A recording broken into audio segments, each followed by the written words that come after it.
ہمارے معاشرے کے اندر عدل و انصاف قائم کیوں نہیں ہوتا اور ہمارے فیصلے عدل و انصاف پر مبنی کیوں نہیں ہوتے؟ جرگے مارکوں میں جو فیصلے صادر ہوتے ہیں وہ فیصلے عدل و انصاف کے مطابق کیوں نہیں ہوتے؟ اس کی ایک سب سے بڑی بنیادی وجہ ہے، وہ بنیادی وجہ میں آپ کے سامنے رکھنا چاہتا ہوں، لیکن آپ سے گزارش ہے کہ ویڈیو کو زیادہ سے زیادہ شیئر کریں اور اسے لائک ضرور کر دیجئے گا۔ دیکھیے، ہمارے معاشرے کے اندر جب تک کہ چچا مامے والی رشتہ داریوں کی کہانیاں ختم نہیں ہوں گی، اس وقت تک ہمارے فیصلے عدل و انصاف پر مبنی نہیں ہو سکتے۔ جب بھی کوئی معاملہ ہوتا ہے، جب بھی کوئی اس طرح کا واقعہ سانحہ پیش آتا ہے تو لوگ چچا مامے والی رشتہ داریاں لے کر آ جاتے ہیں اور یہ چچا مامے والی رشتہ داریاں آڑے بن جاتی ہیں اور ہم عدل و انصاف کے مطابق فیصلہ نہیں کر پاتے۔ نبی کریم صلی اللہ علیہ وسلم فرماتے ہیں کہ تم سے پہلے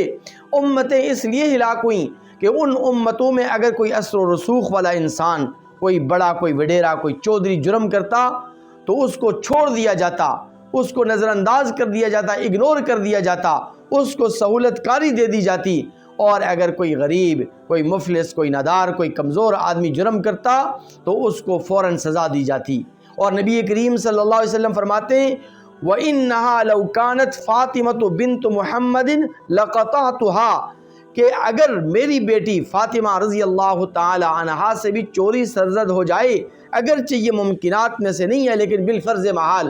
اگر میری بیٹی پر بھی چوری کا جرم ثابت ہو جائے تو میں اس کا بھی ہاتھ کاٹ ڈالوں۔ اتنے بڑے انسان اور اتنی بڑی شخصیت اپنی لخت جگر کے متعلق یہ بات کہہ رہی ہے، جو اس بات کی طرف اشارہ ہے کہ اگر